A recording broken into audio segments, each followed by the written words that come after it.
Yo, and welcome back to the Banter Boys podcast. My name is Sanji, with me is Neil. How you doing, boy? Not too bad at all, Sanji. Looking forward to the new season. How about yourself?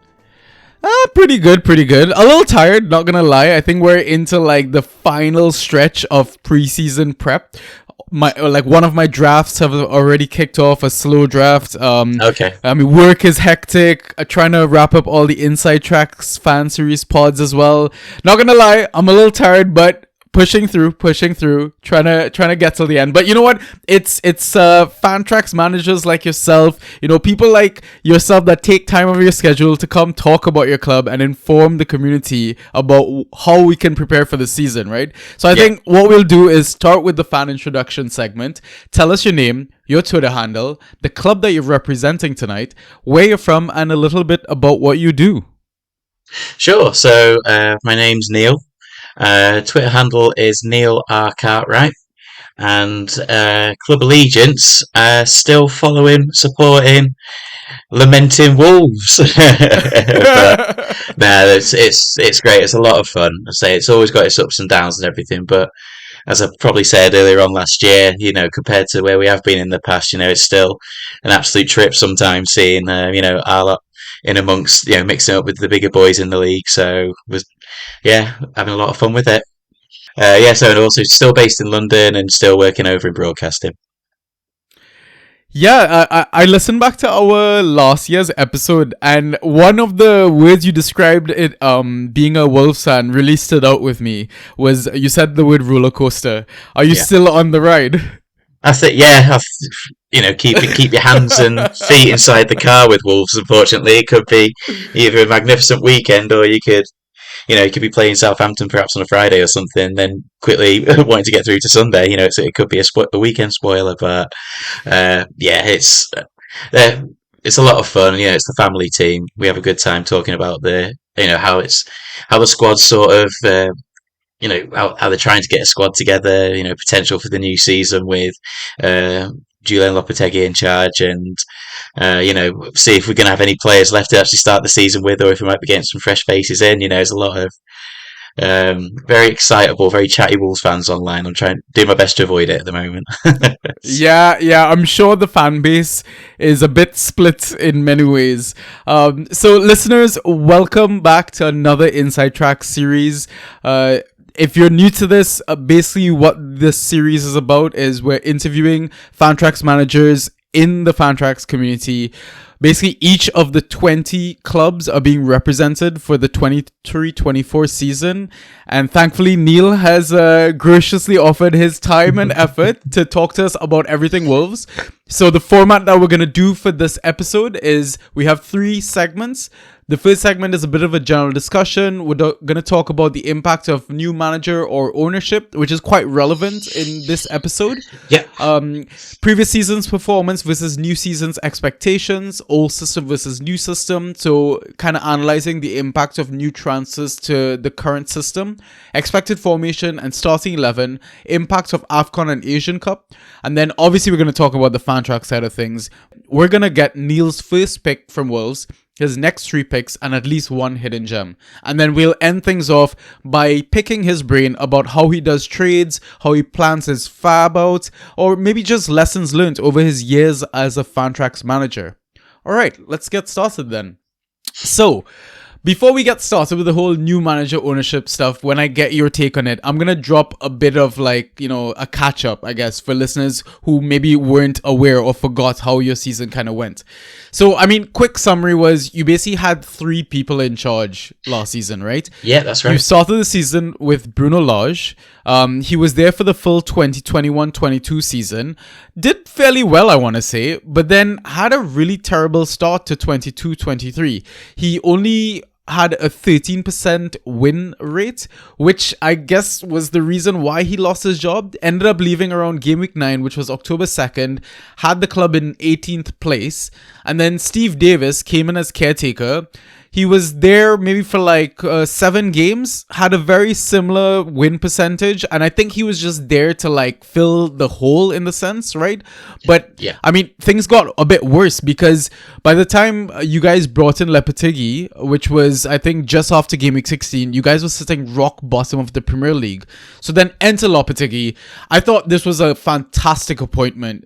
He's got a great reputation in Europe. He's won the Europa League with obviously Sevilla. Like, who else wins the Europa League these days? Yeah. And that was back in 2019, 2020. And I don't want to say skyrocketed, but basically moved you guys up a massive seven spots and ended the season in 13th place. And during his time, he had a 39% win rate, so which I want to say is fairly standard if you want to survive the Premier League. So, I mean, other than what we've mentioned, I'd love to hear, your take on how it was as a Wolves fan last season. I think you summed it up quite well there. Really, it was such a disappointing start to the season, and then I think we were very unlucky with, we were fortunate enough to have a few good, like, big names come through. Mateus Nunes, for example. We were very excited when we first got that signing over the line. This is a player that Pep Guardiola had said could potentially become one of the best midfielders in the world, and we've coming through from. I think he was playing in Portugal before he came to us, and obviously with someone like Bruno Lage who knows that league and can communicate with those players. You think that the time to settle and embed and get into the sort of get aligned with what the team was trying to do in terms of play and what the intentions were for the season, it would be quite quick. But unfortunately, one of the other new signings, striker called Sasa Kaladzic, big rangy 6'7" Austrian beanpole, just stick him in the box and bounce it off his head sort of player. But unfortunately, 45 minutes into his debut, he actually blew out his ACL, and it was quite innocuous. So he was just literally just turning just to try and chase a ball, and he blew it out. And I actually saw something. The club had put out a video about him saying that at the time the then manager Bruno Lage thought that he might have rushed him into the team. He hadn't had time to settle, and then with such a significant injury, it took him out for the entire season. Um, it was a case of bringing back Raul, and sadly he wasn't able to pick up the form that he had before the injury, and it was one of the things we were hoping for, that it might be able to move along a little bit and progress this season, but unfortunately it wasn't to be. And then I think that with a run of some tricky fixtures, ultimately a league will bounce out over a season, but I think just if you're in bad form, you got hard fixtures, and you're struggling for goals. If you're in the position to make a change, and that's what it's something that will get looked at. And I think that was what happened with the World Cup being in the mid-season. I think it provided an opportunity to actually, you know, break it off a little bit, give Steve Davis the opportunity just to sort of nurse the club through, let the club take its time and try and find a good manager, hopefully someone with a bit of of a good caliber. Really, I think that's what the club was looking to do, was try and move forwards. And then he actually, Julian Lopetegui then initially turned down the job because his father wasn't very well. And then it was over the course of the World Cup, I think that might have settled down a little bit, and he might have come into some better health. And then the opportunity was there just for Wolves to be patient and then say, sort of put forward what they their version of the project at the time. I know that's could be debated this summer, but that's he was. We were in the position to appeal to him, really, and he came in, took on the job, and was able to build on a couple of things that put us in good stead, such as being strong defensively at home did us a big solid. I think we actually finished the season with the most home clean sheets, which is something that wasn't reported very widely. Okay, wow. Yeah, I was finding myself getting increasingly annoyed at Football Weekly not picking up on that one and skipping us instead to speak about Villa. But yeah, that's something that perhaps could come into people's thinking, really, with respect to Wolves players to bring in. And then, just as you say, it was quite a pronounced improvement, really, looking at that second half of the season. I think being able to take the club at Christmas, strictly speaking, it's not the same sort of miracle that other teams such as West Bromwich Albion and a couple of others have experienced in the past. We were a few games before that half break because of the World Cup, but to have such a significant change, be competitive, keep things locked in defensively and really just get any goals by hook or by crook. That was the real issue for last season, and they managed to get enough just to finish in what looks like a comfortable 13th place. But I think with the bulk of the season being around 17th, 18th, 16th, that sort of area, it was not as carefree and as meandering as the league might suggest. It was quite stressful. Yeah, that's a very good point about the clean sheet record at home, because I distinctly remember like Lopetegui, I think, came out in a post-match interview and was a bit annoyed that I think you guys had gotten the win or the draw or something in the result, and he was more upset about the fact that you guys conceded than you got the points in the match, right? So I guess that's something to kind of take note moving into next season as well. I feel like also during the summer, was there not a bit of a rumor that Lopetegui was upset, unhappy? There was a chance that he was going to leave as well, or was that just the media just trying to sell more papers? He's unhappy with the lack of backing from perceived lack of backing from the board at the moment. I know that there's financial fair play issues, and then there's a couple of rumours sort of circulating at the moment that could involve potential change in ownership in the club in the medium term. Obviously looking at how things, not to go full political. I'm not particularly well informed, and this isn't the right place for it. But I mean, you can lightly touch on it though. yeah, it's looking at how Chinese investment in football clubs, particularly around the Midlands over the last couple of years, has been reined in. They've been changing hands and maybe moving over to American ownership and that sort of thing there. I think there might be a case of making the club look as profitable as possible, and then sort of steadying the ship. But that's really just speculation on my part. It's what we saw before when Fosun first came in. So I wouldn't be surprised if they're always looking for.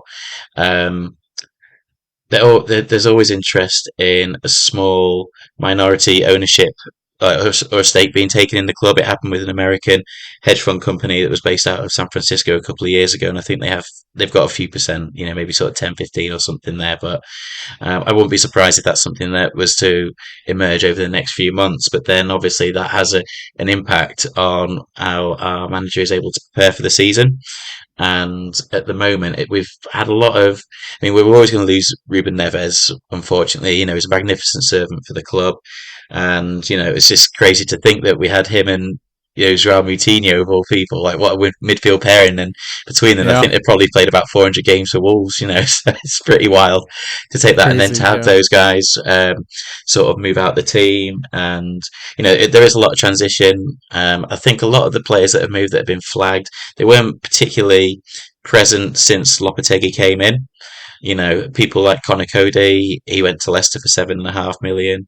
Adama would always come off the bench, so he's gone on a free because his wages were, if he was going to renew, he would want an increase, and that could be prohibitive. And I think with Raul going as well, what you're seeing is some of the really bigger earners, people that are on six-figure weekly salaries. They're, again, it's just sort of, I think there's a lot of cost cutting going on at the club at the moment, and you think that would then translate into being able to put that money into the transfer budget. But then I think if there's an issue with respect to FFP as well, I think that sort of compounds the issue with what they're doing with balancing the books, so to speak, at the club. So even if there is a little bit to spend, I think they've got to be very careful because nobody's seen what's happened off the back of the Man City and Everton yeah. situations at the moment. And I think Wolves are reticent to put themselves into that situation when it's unclear what the recompense could be perhaps further down the line. But again, we're fortunate that the club has invested relatively well.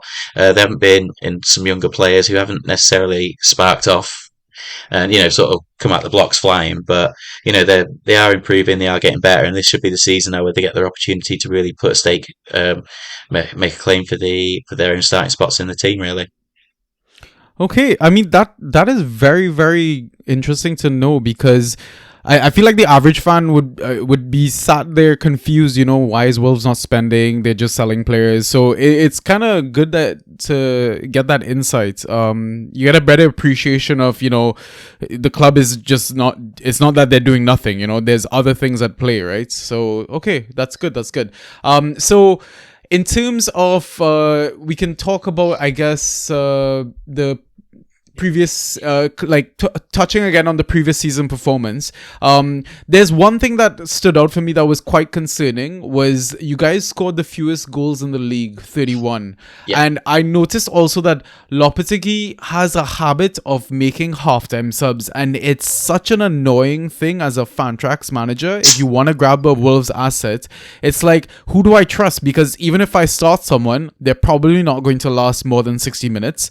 And the good assets that I own, they're on the bench and they're probably going to come on at the halftime mark and probably outscore the ones that actually started. So, yeah, I mean, what are your expectations, not only as a fan for Wolves in terms of like this goals drought and, the struggle that you had last season, but also expectations as a Fantrax manager for Fantrax assets? So I think one thing, just to sort of follow on from that towards one of those final points that you made there. I think because Wolves now have such, I think you're going to see a much more settled team this year, just because of the reality of the situation and how I think the manager will be forced to actually, resist these off the back of a smaller squad. Might have to resist making so many changes and looking at this rotation. I think you'll see perhaps a settled. I mean, there will be a few people that are quite settled. I think it's more changing from game to game as opposed to changing at half time. So, like most teams at the moment, such as the depth at fullback, at left back, Wolves have got Ape Nori and Hugo Bueno at the moment, who emerged from the youth team. And he was able to take a claim, and he was quite successful. He did have a few. Played very well. Yeah, he played very well, and then that was representing his initial points haul. I think, unfortunately, Wolves also got a couple of drummings, which sort of gave him a couple of -5s, which I like to refer to as weekend destroyers. But but that's it. And then I think what it is with Wolves at the moment, it's just trying to figure out what exactly his main 11 is. Who's gonna be anchoring the midfield? Who's gonna be who are gonna be his go-to guys? Mario Lemina coming in along with Craig Dawson. I'd say they were certs to play. They were his guys. They came in under his tenure just after he started. I'm sure that they were scouted by the club. You're looking. What you can see at the moment is that they're getting in more leaders.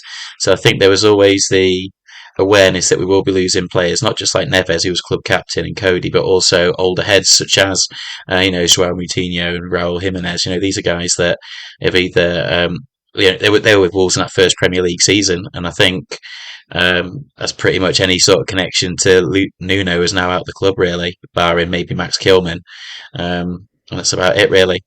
But I think it's just. And they've been able to bring in Matt Doherty, for example, and again, you're looking at, is he going to start him or will he start Semedo? And Doherty at Wolves, that first time round, was one of my favourite players throughout all those. Oh, he was brilliant. He was just, he'd always sneak through in those first couple of years as well. Like, I think it was when we had that first Him and season. Johnny, man. The best wing-back pairing at Wolves that I've witnessed so far. I loved it. Johnny scored a brilliant goal once. He managed to Cruyff turn against Jack Grealish, put him on his bottom, and score outside the box. It's just a shame it was during COVID, so nobody was in the ground to celebrate it. But true. But yeah, Johnny's still there as well. There is strength in depth in some positions. I think it's just that uncertainty whether or not they'll be there.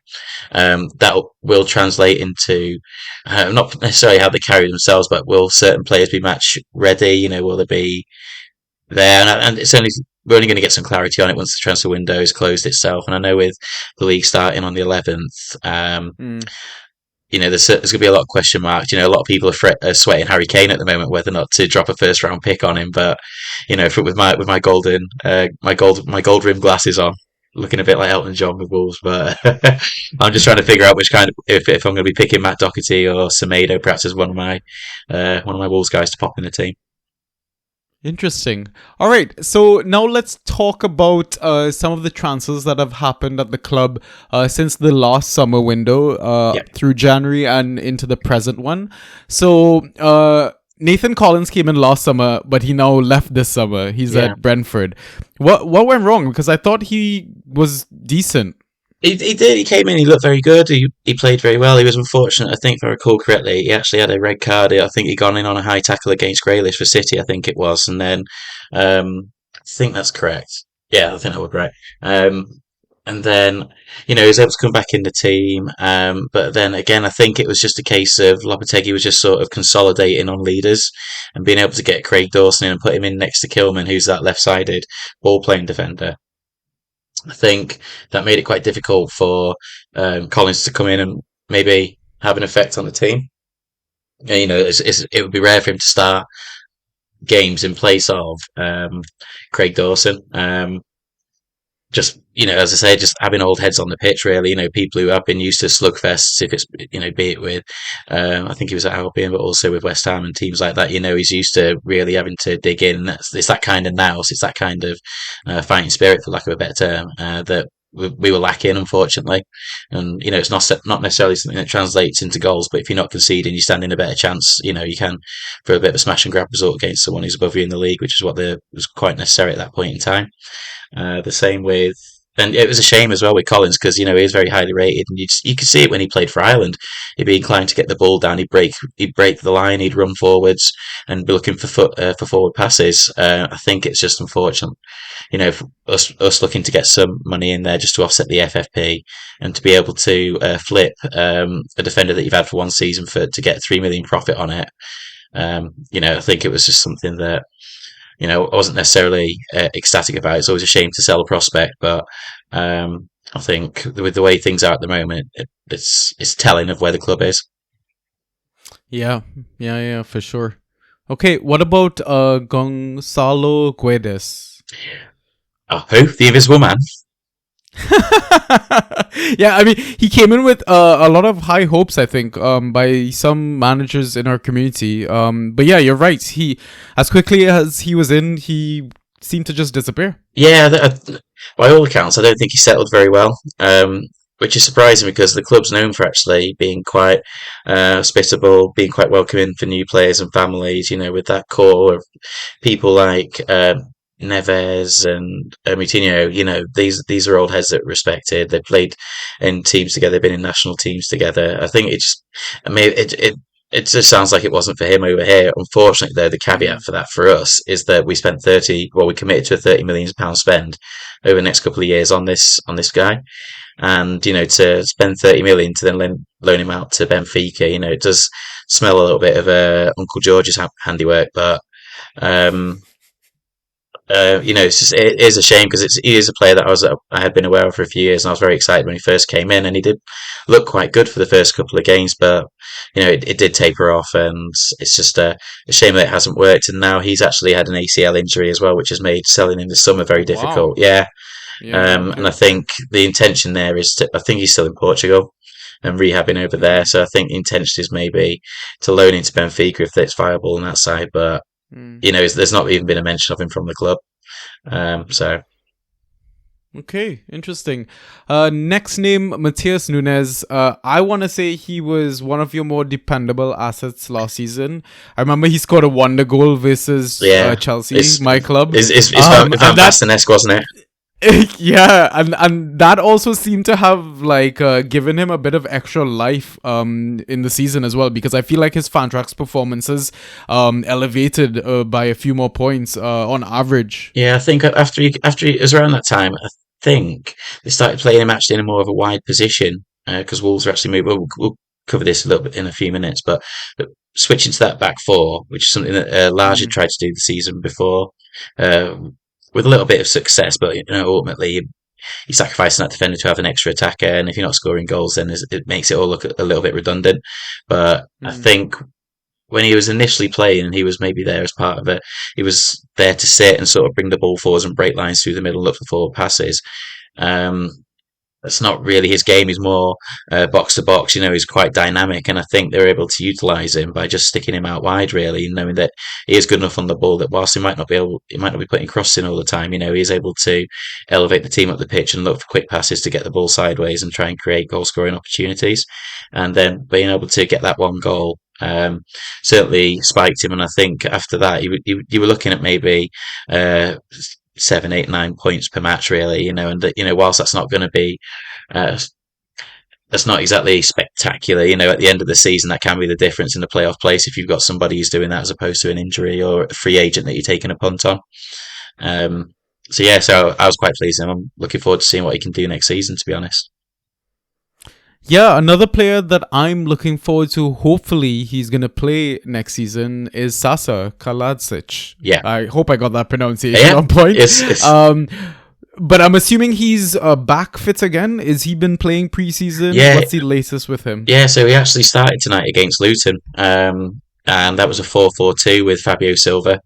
So, and yeah, we've also got Hwang Hee-chan as well. He could play on the wing, or he can play as part of a forward 3, or can actually play through the middle. And the same with Mateus Cunha as well.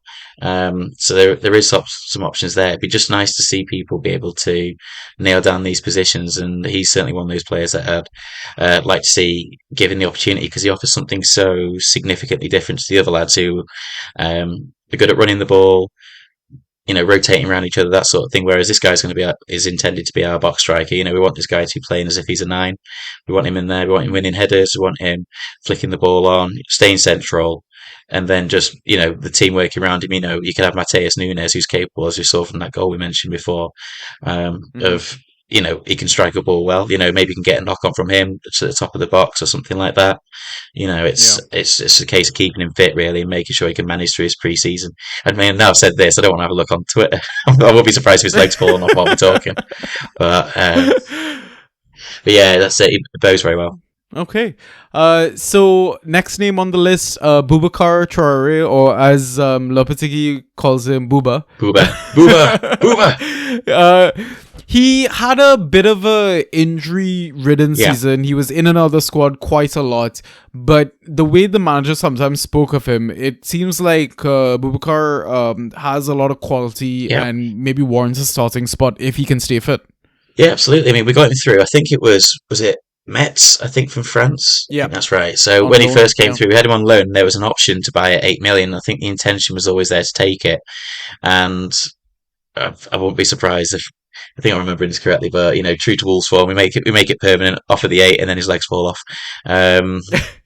But he's back, and he's another one that started tonight. To describe him, really, he's a bit of a ball winning midfielder. He'll carry the ball forwards. He's quite rangy. He'll go into tackles, and you could see when he played for us a couple of times just after he signed on the loan that he was a bit of a diamond. I'll say diamond in the rough. He was very raw, but I think.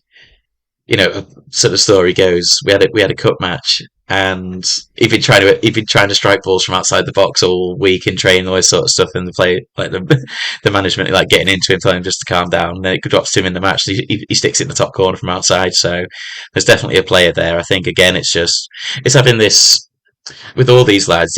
Last season they were bit part players, and now that there is this somewhat enforced turnover of talent, you're going to see these guys playing a lot more. And then, we can only go off what we've maybe seen in these little areas, like these little bits of time that we were able to grab when they were having these making these appearances last season. Whereas this year, we should see some players start to emerge. And again, I'd like to think he'd be one of them that can, along with Joao Gomez coming into the middle, like to see him establish himself as well in the midfield.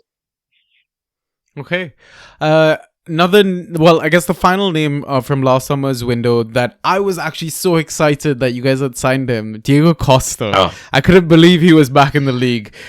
He's a madman. I couldn't believe it. We've the lads that we who are in the league that we in the Trax league and everything. We have the WhatsApp. We all dig each other out. And the good thing is we've all been pals for a very long time as well. We've all known each other from school. I had a fringe at the time. I don't now. It goes. I might blame it on Fantrax, to be honest with you. But yeah, and then with Diego signing, there was a fair bit of good-natured sort of stick and needle going about. Just because he hadn't played for nearly 7 or 8 months, he's come back into the fold, and you could see that he was looking quite leggy and blowing it when he was like subbed, and he was coming on for half-hour appearances. But again, he was on it when he was fit.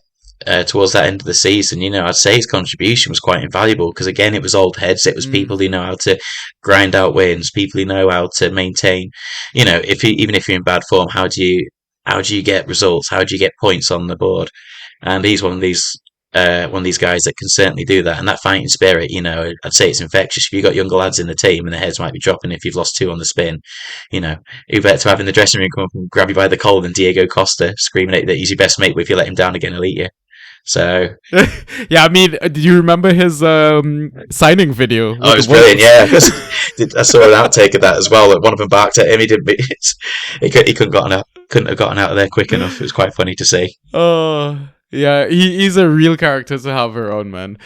Yeah, it was good having him in. It was a lot of fun. So, looking at January window, again, you guys have a bunch of ins, but in terms of outs, like, you sent a couple people on loan, like the likes of, like you mentioned, Gonzalo went to Benfica on loan, Fabio Silva went on loan as well. Again, I remember you corrected me for this pronunciation last time. Is Hoover? Hoover? Oh, I've changed that now myself. I've been saying Hoover. Hoover? Keanu Hoover? Okay, all right. I couldn't even tell you. I'm just guessing. Are any of those guys misses, or were they misses, do you think, last season in the second half? I've got a soft spot for Fabio Silva, and now he's back with the team this year. And you can see, he's featuring, he's featured in these preseason games against Luton, against Porto. It looks like he certainly is in the manager's thoughts there, and I think with again just this restricted. This restricted recruitment that we're undergoing at the moment, you'll certainly he'll look to feature, and his loans by all accounts went very well last year. I think he played in Belgium for the first few games, and he went over to PSV where he's playing with Simons, and he's being managed by Ruud van Nistelrooy. Who better to learn off as a box striker than one of the kings of the last 20 years of being such a player. Ruud van Nistelrooy being able to hold up a ball, have his back to goal, lay off or turn and shoot. So if he's worked on his physicality, because he's when we got him, I think he was just 18, 19, and then having to go into the team, just a kid. Yeah, he was a baby, and then having to replace the goals that we'd lost with Raul, like having that terrible injury, and he's still got 4 goals and a couple of assists. You couldn't really ask any more from him, but to send him out to learn his trade and learn from some real titans of the game, really. Hopefully we've got a different player on our hands when coming back now at the age of 21. Yeah. Very exciting prospect for sure, even in dynasty leagues. So in terms of the ins in January, Mateus Cunha, he's been scoring a few in preseason. He came in on loan from Atletico Madrid. Is he now a permanent signing? Yeah, they made that permanent after 3 appearances, 43 million. That was wild. That was, that was. I think there'd be a letter of intention or whatever it would be, but they've confirmed pretty much after 3 games that payment will be going through. So I think the intention was always there to bring him in. He wasn't playing much over at Atletico because I don't think Simeone really fancied him very much. But you look at the player in his history. He's only 23, 24. Oh, really? He's played for Brazil. He's very young. He's won a gold medal with Brazil at the Olympics. So something he has in common, I think, with Raul Jimenez as well. And in the preseason when there has been like the odd penalty, he's been taking them. He had one against Celtic the other week. Yeah, scored. He looked very sort of mellow with that. And he looks like a good character to have around the club as well. Any press that's coming out, he's quite sort of central to it. The other lads seem to love him. So again, it's another option up top there. I think it's just getting these lads who can rotate and play in all these different positions personally. And, he's very much indicative of it. I'd like to see them sort of find a position and nail it down and just work hard at getting better there. And that's when we can develop a system. And he's one that, I think the intention was to play him as a 9. And it looks like he's another lad that might be playing out wide. It could be him or Huang or Neto or anyone along those lines. Spoiled for options. Yeah, spoiled anyway. João Gomez came in from Flamengo as well. I think he's another young player. He popped up here and there with a couple of appearances. Didn't really nail a spot down. Is he going to be just a rotational piece for next season? I think so. I think it's just there will be a lot of rotation just to try and figure out who his strongest 11 is. Again, this is a very young man that we're talking about. He's about Yeah. maybe 20, 21. Mm. He's just had his first cap off the back of signing for Wolves and getting him that extra, well, I say extra bit of profile, because I mean that's not totally correct, because he's over at Flamenco. Mm. But I think just playing in the European League, having a look at him on YouTube when we first signed, as everyone does, you get yourself very excited with, Yeah. 9-minute compilations of somebody tackling someone. But Yeah. he looked great. He's a player that can track the ball down. He can make that sideways tackle, but also retain the ball and look to start moves and start moving forward without giving away fouls. He looks very, very tidy, and he actually scored us a very important goal towards the end of last season against Southampton. I think we'd lost a Yeah. player and we were like down to 10 men, Yeah. and he was able to nick the ball off someone's toe, go for 1-2, and then score. And I think it may have been his debut. Ah. And straight Okay. Okay. away, Okay. Yeah. Yeah. his nickname back in Brazil's the Pitbull. And Wolves fans always have a sweet spot for another man who's got bull in his name. So hopefully, we can, um, hopefully he can perform well, and we can take it to our hearts like we did him as well. Yeah, okay. So then one for the future, one to keep an eye on. Yeah, Another name I want to talk about. I wouldn't say he's really a Fantrax asset, but I think he is definitely the sort of midfield replacement you would want for Ruben Neves. He's a great ball player, football player. Mario mm. Lemina. Yeah, and he's experienced in the Premier League as well. And Yeah. he's capable of getting the odd goal and everything. Again, like you say, he might not be particularly be a strong fan tracks asset. It's Mm, very rare that defensive midfielders are. The same will yeah. apply with Joao Gomez. Really, Yeah. it's just if they can. I suppose maybe you might be able to get some ghost points if they're carrying the ball forward, but I think with Lamina that'll be unlikely, because he's one that will be, he'll be anchoring that midfield. If he's taking the ball on a half turn to play out of defence, he's going to be shifting it away quickly. So unless you play in A2 rules or something like that, where you might be moving it through, which is terrifying. Like, it'll just blow up. Yeah, Yeah. he's very good. He's experienced in the Premier League, having had a few seasons with Southampton, and by all Mm, accounts, he's looking to be. He said himself he wants to be, an older head in the dressing room. He's here to make his name, I suppose, a little bit, and to sort of, these are his golden years now, sort of 28 onwards. yeah, yeah, yeah. Definitely looking forward to his impact on the Wolves squad moving forward. Another name that came in, and I think there was some expectation with him, especially coming from a club like PSG, Yeah, Spanish international Pablo Sarabia. Uh, yeah, I don't know, it was a weird one. A lot of people were spending I wouldn't say a good amount of fab on him. Maybe I've seen 30, 40 fab being dropped on him. Didn't really score the Fantrax points, and I feel like it was around the time where everyone ran out of patience with him. He dropped I think a 20 or 30 pointer on a Friday night football game, and then people were yeah. like, oh, okay, maybe this is what we signed up for. And then he went back to not really scoring many Fantrax points again. Is he still Yeah. with the team? Yeah, so he's still in amongst it. He's in this new leadership team that was I mentioned before. Him with Collins, Lamina, Dan Bentley, Bristol City goalie that we brought in as well to back up or to compete with Jose Sarr. And yeah, I'm really just hoping that uh, to be honest, that the potential that he's got, you see him for Spain. He's had a very good career. He's played for PSG.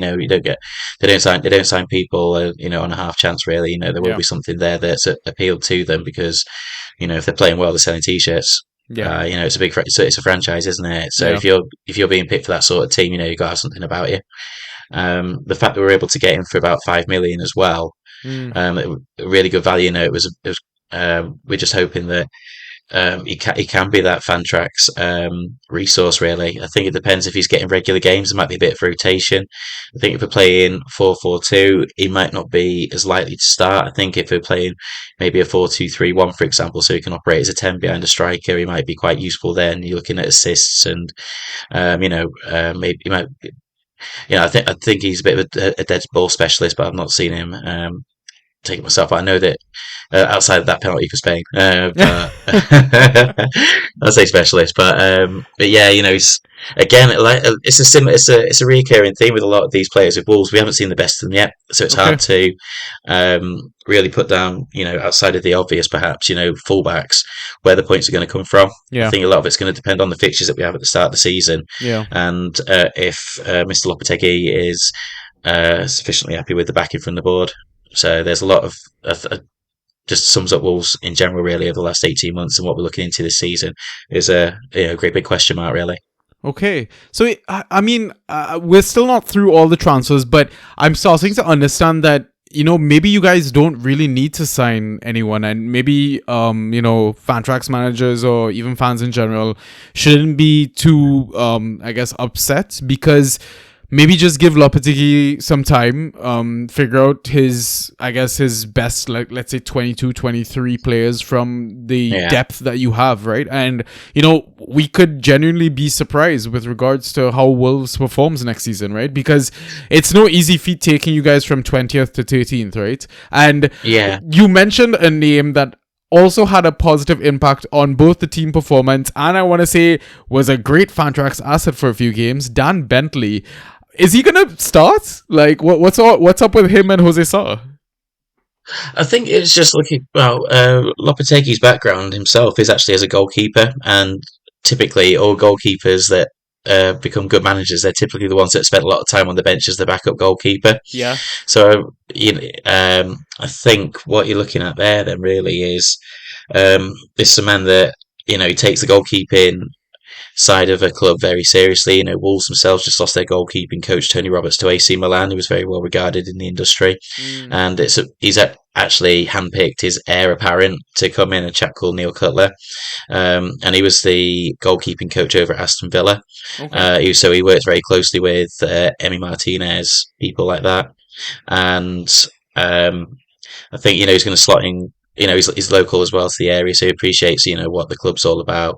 And I Okay. think you're going to see there what is just two decent goalkeepers. I think Sar's likely to be the number one still, but I think in Okay. Dan Bentley you've got somebody who can really look to push him for that spot. He looks like he's very good with his feet. At Bristol, he was a club captain. He's a bit older as well, about maybe 31. So, Okay. he's coming into his prime as well. And he's, by all accounts, I think it's just you're looking for depth. You're looking for consistency as well. And that Yeah. first game he had was away at Old Trafford at Man United, Yeah.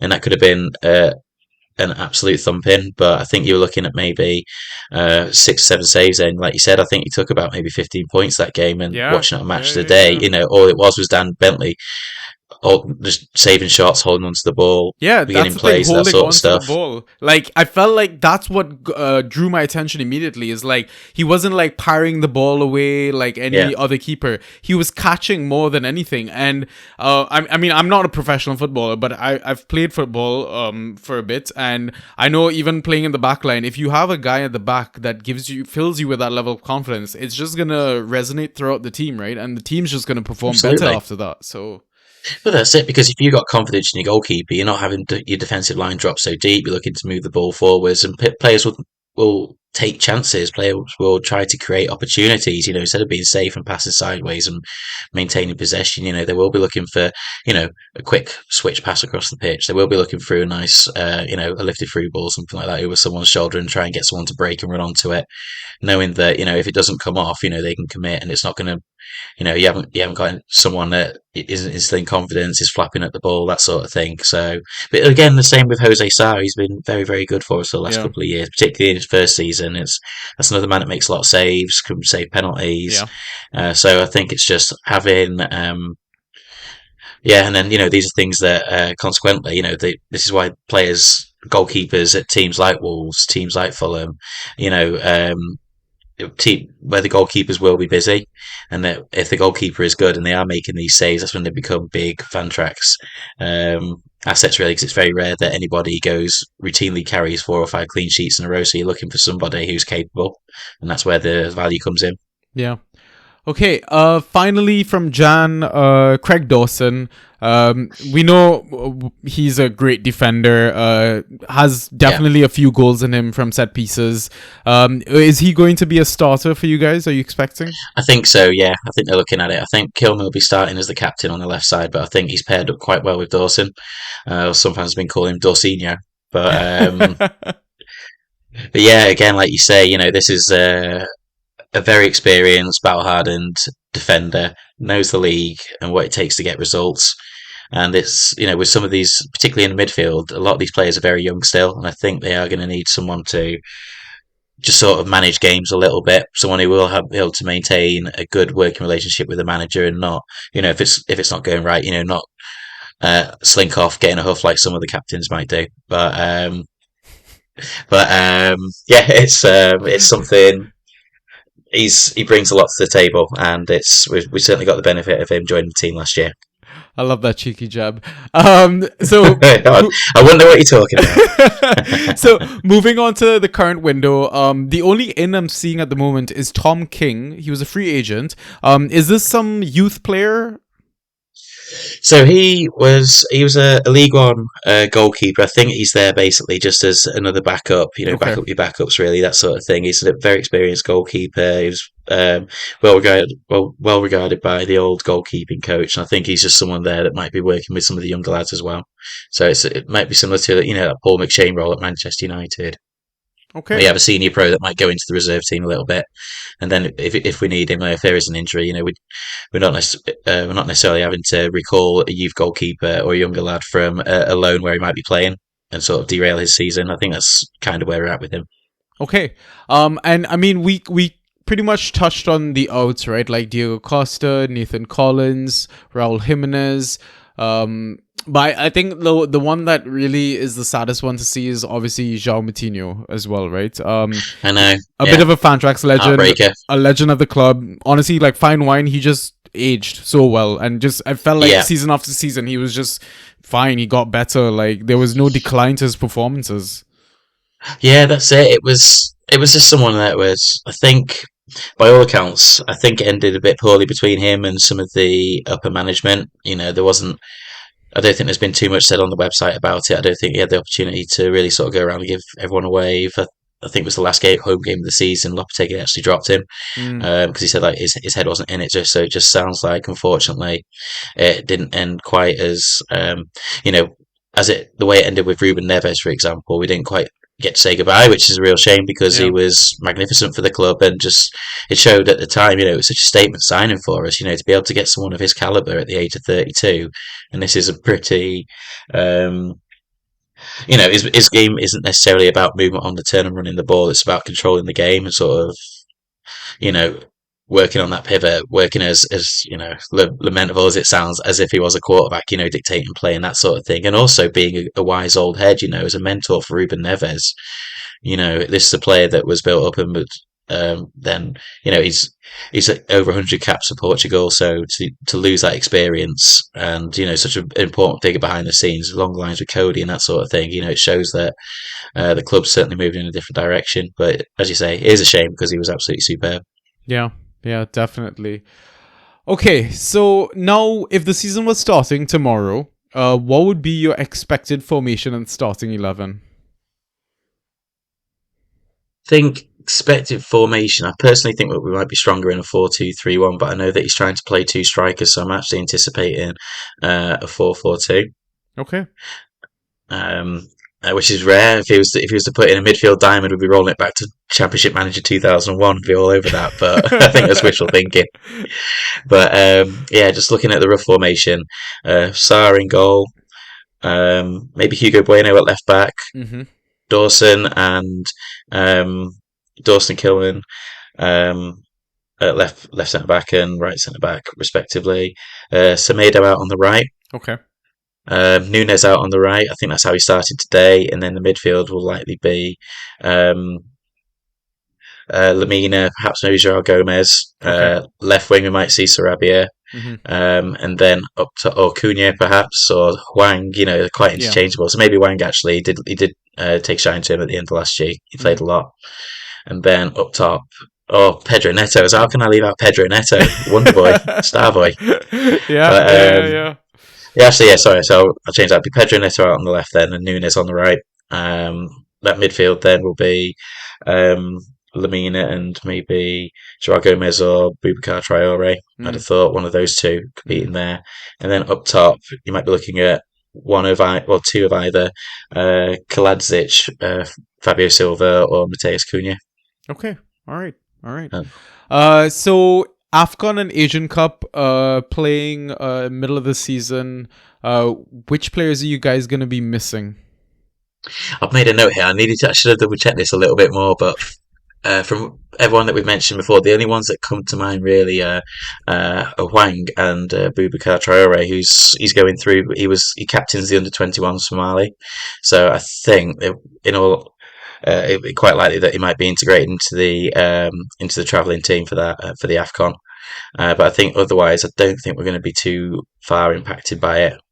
Okay. Compared, So I mean, just because like you mentioned that as well, I pulled up Wikipedia because I mean, obviously everyone cites from Wikipedia, but I think Ait Nouri, if he stays, would be part of oh yeah, because he's AFCON, I gone for think. Algeria, hasn't he? He's changed his Yeah, allegiance yeah, from yeah, France. That's yeah. right. Exactly. Lamina is from Gabon, but again, I don't know if all of these Of nations course. have qualified for the tournament as well, right? Who else is there? I think that's about it. Yeah. Okay. So Yeah, just so one or two there's extra names. Nothing too significant. yeah, that's it. It's not somebody that as I say, I think it depends on who's playing really, and if you're going to miss them or not. I think in terms of depth, it could be an issue. Yeah. Um, Afcon will be around December, January, won't it? Is that correct? Around the start of the next year, I Yeah. Something like that. think. Yeah. Yeah. Yeah. Yeah. And then when's the Asian Cup on? That's Sorry, a you good question. No, no, it's have to good. forgive me. It's good. It's good. I should know this. So, 2023 African Cup of Nations is 13th of January to 11th of February 2024, and then Asian Cup. Emirates, yeah. So I think that's around the 12th of January onwards as well. Yeah, so it should be around the same sort of time, right? January, February, or something like Yeah, so with respect to those lads going over there, then with that being January, I think it that. just depends really how well the teams themselves do in the tournament, if they're Yeah, available to come back. yeah. So I think if you're looking at Gabon, for example, or Mali, Mali might progress quite far through, but I'm not too sure about Gabon themselves. So Mm. it's not just to wish bad luck on them or anything like that. It's just those players may not be unavailable as long as say Roman says would have been with Morocco, for example, last time they played. Yeah. And he would have still been at the team. So, and then with it being, you have a couple of breaks during that period as well, off the back of the Christmas fixtures, and you have a couple of cup matches. I think we could weather it quite comfortably. He says Okay. famous last words. Just wait for the Yeah, I know, right? wait for the Knock injuries on to come wood.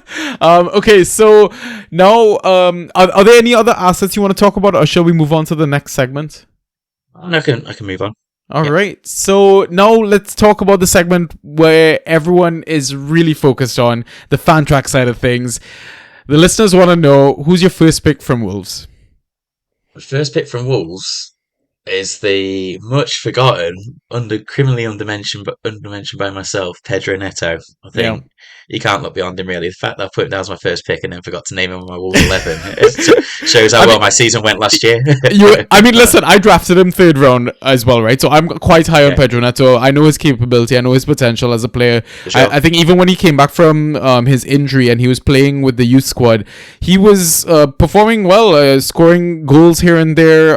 He looked like he was going to be an integral part of the team again, but injury came back, unfortunately, and it's kind of like a summary of your season, right? Every time I feel like a player was coming to form, they got injured or some unfortunate thing Yeah, happened, right? it was a So real season for it, and then yeah, Pedro Neto is a fine example of that. Just as he thinks things are starting to click, he might pick up a win against Liverpool or something like that. Next thing you know, someone gets injured and you're back at square one. yeah, yeah. But I think you can't look past Pedro Neto really. Doherty, I'd be inclined to say could score high, but Okay, again, it's going to depend if it's going to be him or Semedo starting. And like you said yeah, at the start of this pod, um, will they be rotating on the hour, that sort of thing, keeping it fresh, Yeah. which means that you can maybe gamble on him making half an hour. Yeah. And then, as traditionally with Wolves, and there's an expectation for Doherty to get forwards. I think, barring any specific instruction to just stay back and defend, I think he'll be looking to do that. So he could be a sneaky little one to pop in. Mateus Cunha is on penalties. But yeah, sorry, I'm jumping ahead here. Yeah, but No, it's fine. I mean, we're cool. talking about your next three picks as well, and it's a good Yeah, thing because like Neto scored in the win versus Porto, the 1-0 win. Doherty got the assist for the 1-1 draw with Glasgow Celtic. So yeah. other than Neto being your first pick, Cunha, Doherty in that mix of three, who else would you include in those like next three picks sort of range? Yeah, so again, mentioning Mateus Cunha, I think it's likely he'll be on penalties, so he might well be starting. I think he'll be like to get a few minutes. Where specifically is hard to gauge, Mm. um, but also yeah, Doherty and Semedo. I think if you could pick one of those and be, if you're looking at if you're trying to gauge perhaps against the opposition for that weekend, it could be, and you haven't got any other options. They could be worth dropping in. Also, Fabio Silva's looking to get some minutes as well, and I'm really rooting for him, so I've popped him in my three as well. Love it, love it. All right. In terms of hidden gems, what have you got up your sleeve? I think it could be Sasa Kaladzic, just because of, as mentioned before, what he offers differently compared to the other strikers. 6'7", he's there to be an aerial presence. There will be those knock-ons. There will be crosses coming into him. He had a good record in Stuttgart. I think his 2 seasons there, he was their top Mm. scorer, breaking into double digits each time. Um, and yeah, he's obviously quite rangy. He's a bit of a beanpole, very sort of lean looking. But having just watched that tonight's first half against Luton, he's got the ball on the turn. He's picked out Hwang on the overlap with a couple of nice sort of slide rule passes coming through at 45 degrees, looking to get players around the back and stuff. And if that's what he can do, if he can introduce other players into attacks and hold up the ball, then and just what he offers in terms of physicality, then we could have a real little gem. Yeah, very Okay. much so on our hands. I mean, listen. If he's anything like maybe Benteke was in terms of winning aerials, we might Oh, have a bit of a ghost machine on our I hands. know. Benteke was absolutely superb for it. Like he come off the bench with like maybe yeah. Palace or someone. It's like he's won 10 headers against who? Yeah. He Yeah. scored 1 goal in 2 years, but he's edged the ball more than anybody else in the league. What's going Exactly. on? All right. Awesome. So now let's move on to the final segment of the pod. We're gonna pick Neil's brain as a Fantrax manager. How many seasons have you been playing for now? I think this would be my fifth or sixth year, That and includes Togga. that includes Togga. That's how we first came Okay. across it, and then when Togga folded, Yeah. Fantrax were able to integrate that scoring mechanism into their system. Yeah. We were going. We thought at one point we were thinking we're going to have to play the official English Premier League with their Oh new god, draft it's one. And it terrible was like, format. and Yeah. it's all right. It works, but it's not as fun. It's not. no, The it's scoring's not. so much better on here as well. Yeah. It doesn't 100%. touch it Yeah. really. You know, every time other managers hear that you play Toga, it's like, ooh, okay, maybe he knows what he's talking about. A bit of a veteran sort of thing. So, in your years of I'm flattered to experience, see him. Unfortunately, if that's the case, I won't tell you where I finished on these seasons. I've just played a lot of them. But, listen. Sometimes it's down to luck as well. But I'm curious though. In terms of like your history of playing the game, do you have any experience with trading draft picks before your season has started? it's something that's come round. So we've been quite regimented with how we've played it, and this is the first season that Mm. we're introducing the use of Fab. So absolute philistines. But it's I think we are investigating potentially trading draft spots, but the draft is coming up. We've got ours on the 11th. We've got all the lads Okay. meeting up in person back up north, Oh, so and lucky. so I wish I could do that. An in-person draft. yeah. Oh, it's we have it's one of the highlights of the year. It's a good Yeah. opportunity to get all the lads together. We have friends who play internationally, and they'll dial in like much like we are now, like Yeah. Yeah. on Yeah. a Google Yeah. Chat or something like that. Just have iPads just blue tacked to the wall and put them next to somebody or something like that. So, Love but that. we have a lot of fun with it. We make a day of it as well. So we'll be out afterwards, and then we'll be ready for the match later on. Yeah. Yeah. Yeah. And then see who's going to be scoring a few good points and who's having an absolute mare straight away. So it should be good. So are you guys trading draft picks already then for this upcoming draft? Don't think we are. Okay. I've not seen anything like that, and Okay. unless there's some kind of clandestine operation that I'm not aware of, or I've missed a couple of messages. But All right. no, I think at the moment we're just going to try and get our heads around using Fab and how we're going to budget for it and that sort of stuff. And I know Okay. people are listening to, a few other podcasts. I've got some of the lads following you guys as well and everything, Oh, hearing how it thank you. all Thank you. works. So we're going to be seeing. Yeah, I think we're looking at a budget maybe of about 100 or something like that. Okay. Because we're just Yeah, we're yeah, playing it yeah. out democratically, and it's like, do you want 1,000 points? Does that devalue it? Yeah, we're trying to figure it out from scratch where we go, but Yeah, I it's think I it's think hundred's a good starting point. $1 incrementations. Not all of our inside tracks reps have experience with Fab. Some of them have never even considered it. sure. Some of them have played every season with it, and there's so many different strategies that we've discussed on Yeah, previous episodes of the inside tracks. Right. Some people love to just spend it all in one go. Some people like to spend it wisely throughout the season. Some people like to collect as much throughout the league so they dominate their waiver pool as well. So there's so many yeah, different aspects to it, right? And if you have any questions ever, feel free to reach out to us or reach out in the community, and there's always going to be somebody to give you advice along the way, yeah, right? absolutely. And to how to value assets in your waiver pool, etc., etc. So in Yeah, terms of great. trades, maybe with other managers, do you look at form? Do you look at fixtures? Do you have a particular strategy of doing this? I try to be as reasoned as possible with it, but I have a very bad reputation in our group for being. Um, I am. I love a trade, and I like to Yeah. consider myself a bit of a Harry Redknapp character. Unfortunately, more often than not, it goes the route of Peter Odemwingie as opposed to Oh no. someone else a little bit more successful mid-season. But Are you and gonna that's hit not to. us up with some of your best and worst trades then? Oh, I'll tell you what, my best and worst drafts. I was absent from our draft last year. I was on holiday. My Uh-huh. first two picks, thinking I was like being really clever, Yeah. and your viewers are gonna laugh at me or turn off this. I might lose your viewers, your listenership No, now. it's But my alright. first pick, Cristiano Ronaldo.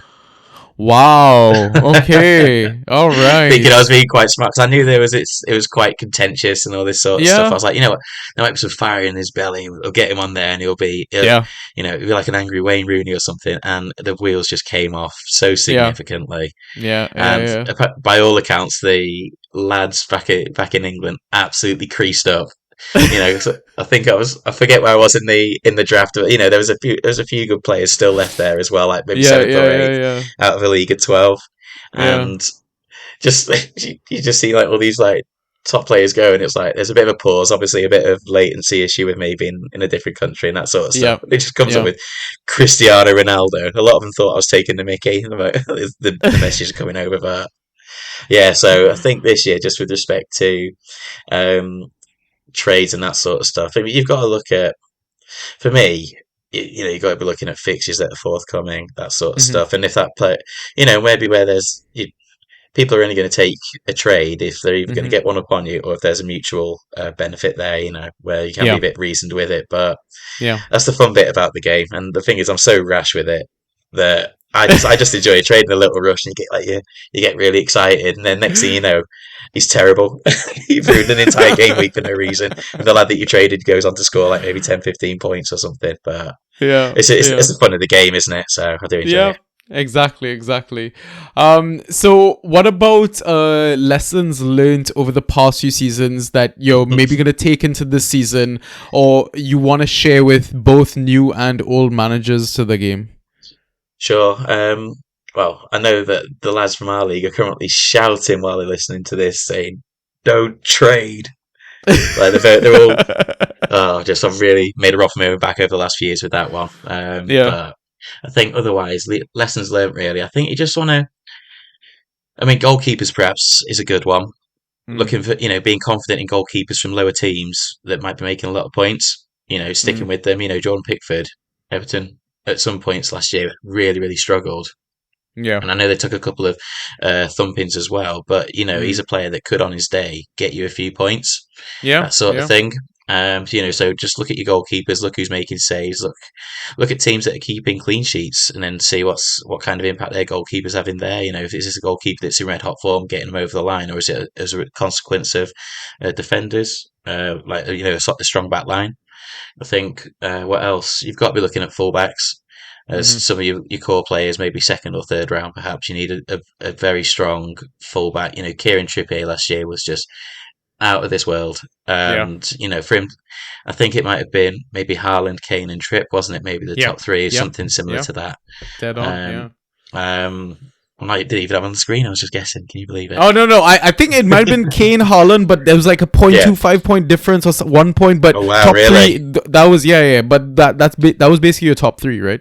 Yeah, that's it. And I was fortunate enough to have Trippier last year as well, and just be Oh able to have wow. him Yeah. just to have him as, I think he dropped in the second or third round, and just to be able to have him there and just have someone that consistent. I mean, I've heard Yeah. murmurings. I don't know if it's a rumor that's just been started on our group because they know that I'm coming on to talk with you lads today, but they've said that there might be a chance that he's moving into a centre half position, which will really mitigate his Wow. success. Okay. Because if he's not, he could be a bit if they've got the ball, if that's the case, and he's starting off, he's starting attacks maybe in a Neves sort of way and looking to get like that some long diagonal passes and it might work, or he's doing dead balls. But in terms of winning tackles, making runs, and then getting crosses in as well, that's really going to hamper his take home. But that's something I do need to read into. It's a bit of conjecture on my Yeah, yeah, side yeah, there. yeah. That's interesting. I didn't hear anything like that. It might be your league mates pulling your leg a little bit.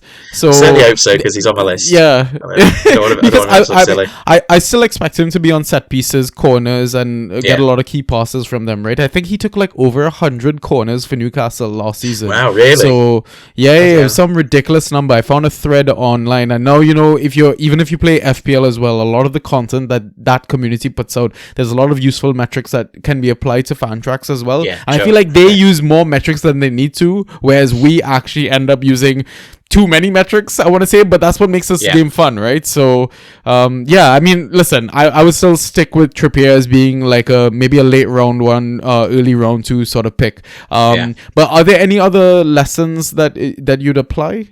I think you just got to back yourself, really. Yeah. Like I said before, everyone's. I think the lockdown was quite difficult on people. It's just like a little bit of a sort of a bit of a side note to it all. But I think one thing is just to leave game weeks as they are and try not to get too hung up on it. Ultimately it is a game. And I know a lot of people, you know, it's hard to get context in your WhatsApp group sometimes like that where people are taking the mickey and it's easy to get frustrated because you're not doing it face to face and people are still a little bit apart and that sort of stuff. I think it's just careful just to enjoy it as much as you can is one thing I say and try not to take it too personally. Like that's the fun of it is to give each other a bit of stick, but also, just remember it's a game and just have fun with it. I think it's Yeah. quite important. Love that take home message. So before we wrap things up, I do also want to get your quick pointers in terms of the Wolves assets, the names that you mentioned. If you had to associate a round with them to draft in a 12-man league, where are you Sure. drafting Neto? I think Pedro Neto, you're looking in second or third round, I think, really. As Okay. I was looking at the notes before, and you're seeing that there was no Wolves players inside the top 100, and the fact that he was able to, get to a level where he wasn't maybe a million miles away from there with such a season hampered by injuries and that sort of thing. If Wolves are going to do anything this year, it's going to be through him. So Okay. What about Cunha? Which round? Cunha would be very low. He's one that's, again, this is me with my Wolves hat on, I suppose, a little bit, where if Wolves are going to do something, it's going to go through him. And if you're Okay. looking at maybe 12 players per round outside the top 100, so, well, I don't know. I'd suggest maybe a seventh or eighth sort of round, that sort of thing. But he's one where there could be a high ceiling because if he is in form, he looks very handy. Okay. What about either Doherty or Semedo? Semedo or Doherty, I think you'd have to go with Semedo and maybe look at maybe fourth or fifth round for him. Okay. Fabio Silva? Round one pick, first pick, Don Fabio, Love it. the daddy Love Mac. it. Love it. Love it. Nah, let's do not do that. Anyway, do not waste it. I think I'm really hoping that he has a good season. Again, I'm a little bit biased because I want him to do well because he's a young man that had a hard time when he started out. But I think I mean, you'd be looking at quite low on as well, maybe like sort of ninth or 10th sort of round, that sort of thing. There's a lot of other strikers out there, but if he can do it, he looks very handy, and he's been very well coached, and he's had a very successful season away out of the English league, so he's come back with a point to prove. Um, so I think Fabio might do something, but he will drop down quite low. Okay, and finally, Kaladzic. Kaladzic again, very low, but it's just a Okay. little surprise there. This Okay. is going to bite me in the bottom last year. Like I was bigging up Ryan Aitnori. He didn't come out. Yeah, you were Turned up. quite tired of him. Yeah. Well, listen, the season's long, right? It's not a race, it's a marathon. So we'll see how these assets pan out. All right, listeners, those are the picks. That is the pod. That's all we had planned. Neil, thank you so much for your time to speak to us everything Wolves. Do you have any final words that you want to say before we sign out? No, just thank you for having me back on again, Sanji. And if you got any of those five-a-side league going on again or anything like that, let us know. But yeah, it's nice to touch base and say hello, and just make sure you stay in touch over the season. I'll keep my notes and make sure that I'm correcting everything that I've said today to you guys. Definitely. You're the second Inside Trax manager to ask about the five-a-side league, so I have a feeling we'll definitely have to start it back. I think there was a lot of interest in it. So we'll. I think we need to just make the time and renew the league and set out the rules and all that sort of stuff. But and maybe make it a community league eventually, right? So. All right. Yeah, it's great. Listeners, thank you again for tuning in to this episode. Everything Wolves Inside Trax. I think the next episode is supposed to be Aston Villa, so we're still staying in the Midlands, ironically. So yeah, I mean, just stay tuned. We're trying to get through these as quickly as possible. Hopefully, all the information is getting to your ears. Spread the good word. Share it in the community. Share it to your friends that aren't prepared, that might be preparing at the last minute. Sometimes people want to hear the information, not read the information, right? But yeah, just again, thank you so much for the support. Looking forward to this season getting started, and I mean, just have fun, like Neil said, and I mean, we'll catch you on the next episode then. Peace.